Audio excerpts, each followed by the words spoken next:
இப்போ நமக்கு சேரர்களை பற்றி அதிகமாக குறிப்பு எங்கே வருதுன்னு பார்த்தீங்கன்னா பதிற்றுப்பத்து சங்க இலக்கியத்தில் பதிற்றுப்பத்தில் தான் வந்து சேரர்களை பற்றியான குறிப்புகள் வந்து சங்க காலத்தில் நமக்கு நிறைய கிடைக்குது. அதில் இதுவரைக்கும் அறியப்பட்ட சேர மன்னர்களே மிக மிக மிக பழமையான நமக்கு கிடைத்த சேர மன்னர்களே பழமையான சேர மன்னன் யாருன்னா பெருஞ்சோற்று சேரன் உதயஞ்சேரலாதன்.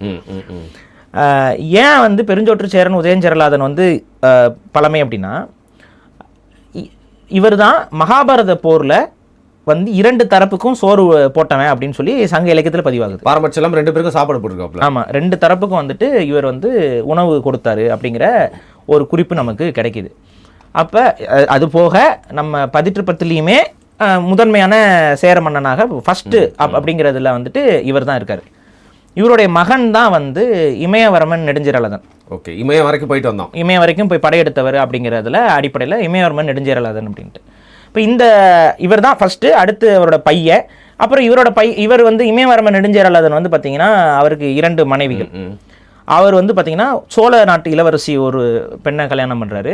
அதுக்கப்புறம் அதாவது சோழ நாட்டு இளவரசி ஒருத்தங்க, அவங்க தான் பட்டத்தரசி.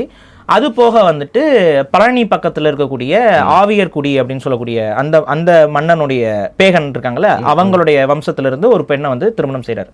ஸோ இவருடைய 2 இவங்களுடைய வம்சத்திலிருந்து 2ஆ வந்து அதாவது சேர வம்சங்கள் வந்து பிரியுது.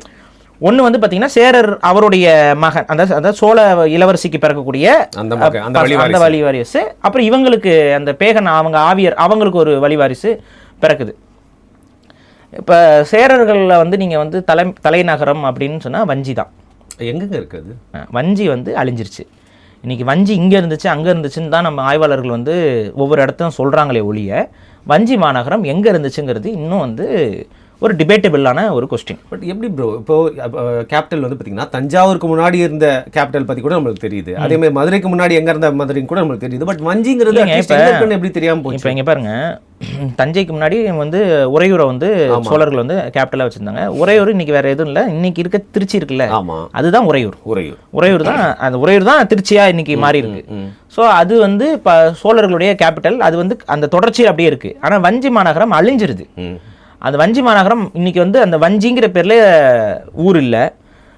அவர் சிலர் ஒவ்வொருத்தவங்களும் இந்த ஊர் தான் வஞ்சி, அந்த ஊர் தான் வஞ்சி அப்படிங்கும் போது வஞ்சினா அந்த இடத்துல நமக்கு பழமையானது கிடைக்கணும்ல. இப்போ உறையூரை சுற்றி சோழர்களுடைய பழைய காலத்து சோழர்களுடைய கட்டடங்கள் கிடைக்குது, அவங்களுடைய செப்பு பட்டயங்கள் கிடைக்குது, அவங்களுடைய கல்வெட்டுகள் கிடைக்குது, நிறைய தடங்கள் இருக்கு. இப்போ வஞ்சிங்கிற அந்த இடத்துல சேரர்களுடைய இடத்துல எங்கேயாவது கிடைக்கணும்ல. பட் வஞ்சிங்கிறது ஒரு இடமே இல்லையே. இப்போ அது எங்கேயாவது கிடைக்கும் போது தான் திரும்ப வஞ்சி எங்கே அப்படிங்கிறது, வஞ்சி எங்கே இருந்துச்சுங்கிறத நம்ம உறுதிட்டு சொல்ல முடியும். க்ளோசஸ்ட்டாக கூட எதுவும்